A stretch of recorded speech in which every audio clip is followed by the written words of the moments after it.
Salut, c'est Simon. Aujourd'hui, mes impressions de lecture de 2 romans et demi de H.G. Wells. The Island of Dr. Moreau, The Invisible Man et The Food of the Gods. Je ne sais plus comment ce livre est arrivé dans ma bibliothèque. C'est une édition de 2012 de 6 romans de science-fiction avec une belle tranche dorée dans laquelle on peut se mirer.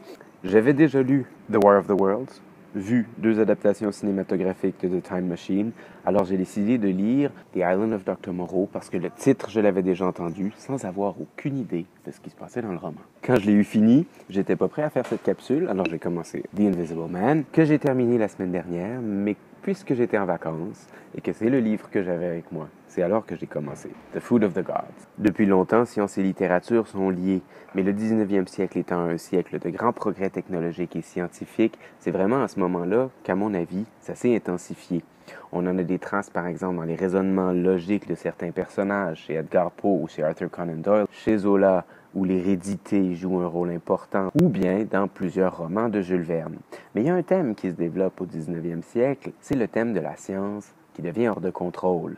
On le voit chez Mary Shelley avec Frankenstein, chez Robert Louis Stevenson avec The Strange Case of Dr. Jekyll and Mr. Hyde, et dans les romans dont je vais vous parler de H.G. Wells. Herbert George Wells est un auteur britannique né en 1866 dans le Kent et mort en 1946 à Londres. Il a dû abandonner l'école tôt, a eu une bourse pour étudier la biologie, il est devenu assistant professeur, puis a finalement obtenu une licence en zoologie.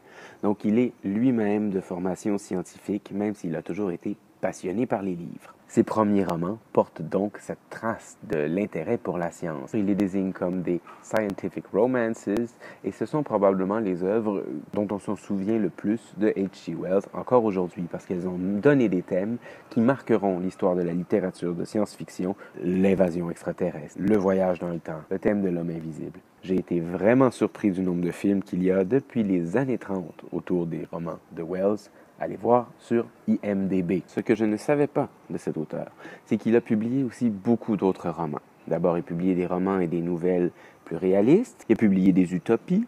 Il a publié aussi des essais, notamment des essais futuristes. La liste des œuvres publiées par Wells sur Wikipédia en anglais est vraiment impressionnante. Herbert George Wells est un auteur important de la première moitié du 20e siècle en Angleterre. The Island of Dr. Moreau. Fenwick, le narrateur, survit à un naufrage, dérive sur un bateau de sauvetage, est recueilli et sauvé par Montgomery, lui-même passager sur un autre bateau qui l'emmène à une mystérieuse île en plein milieu du Pacifique où il habite. Fenwick est forcé de débarquer avec Montgomery sur l'île en question et c'est là qu'il fait la connaissance de l'autre humain qui habite là, le docteur Moreau. Toutefois, il s'aperçoit qu'il y a d'autres créatures qui habitent sur l'île. Il se révèle que Dr. Moreau pratique la vivisection sur le mode expérimental. Il prend des animaux et les transforme pour les rapprocher de l'humain. Il leur donne la posture debout. Il transforme la structure du visage pour leur donner la parole. Il y a toute une colonie, un petit village de ces bêtes étranges qui habitent plus loin sur l'île. Ils craignent Dr. Moreau comme c'est pas possible et ils le vénèrent comme un dieu. Fenwick est dégoûté et terrifié par ces créatures et en effet, le roman a des passages terrifiants et plutôt dégoûtants. J'ai beaucoup aimé que Wells pose la question de la nature humaine. Est-ce que ces bêtes-là, parce qu'elles se tiennent debout, elles ont l'usage de leurs mains, parce qu'elles parlent, parce qu'elles développent une foi, est-ce que ces bêtes-là sont humaines? Cependant, ce n'est pas un roman philosophique qui aborde la nature humaine, c'est un roman divertissant, mais qui a en sous-texte cette question philosophique. La question philosophique de la nature humaine se retrouve aussi dans The Invisible Man. The Invisible Man commence dans le petit village de Iping. Arrive en plein hiver un touriste bien singulier, avec un grand manteau au col remonté, un grand chapeau bas, le visage tout bandé et d'énormes lunettes. Au cours des mois qui suivent, il y a quelques épisodes étranges qui se produisent. Et puis à un moment donné, se passe une grande scène qui révèle à plusieurs personnages du village que le personnage en question, on apprendra plus tard qu'il s'appelle Griffin, est invisible. Ce qui est étrange dans tout ça, c'est que le village découvre l'invisibilité que nous, on connaît tout le long à cause du titre. Griffin va chez un de ses anciens amis à qui il raconte pendant plusieurs chapitres comment il en est venu à cette invisibilité-là et c'est là qu'est le passage scientifique. Il y a même des paragraphes entiers sur la réfraction de la lumière.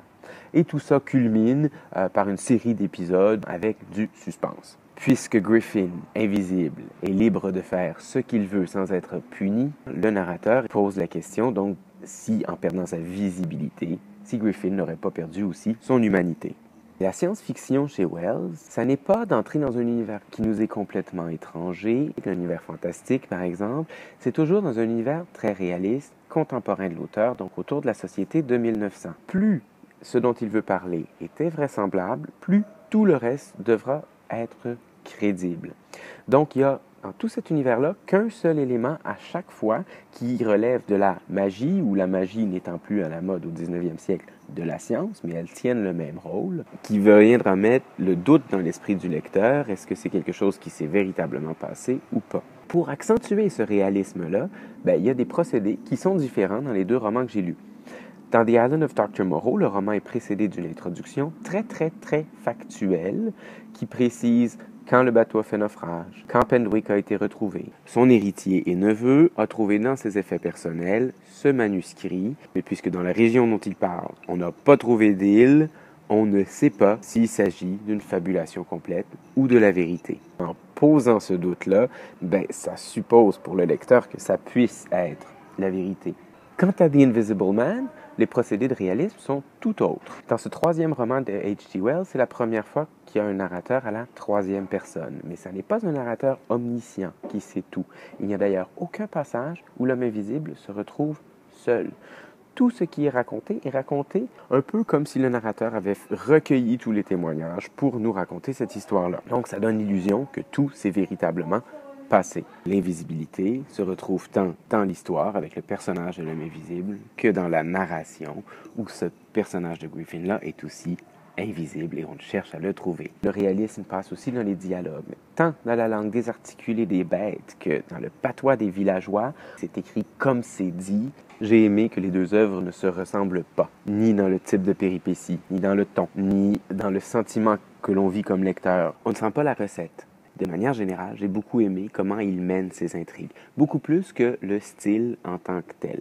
C'est bien écrit, il y a un beau style, mais il n'y a pas énormément de phrases que j'ai notées ou que j'avais envie de citer. Par contre, moi j'aime bien l'anglais du 19e siècle, j'aime lire des œuvres dans cet anglais-là qui est assez loin de l'anglais que j'emploie, mais c'est sur The Food of the Gods and How It Came to Earth que je dois terminer ma capsule, même si j'ai pas fini de le lire. Je pense que ça va être mon préféré des trois.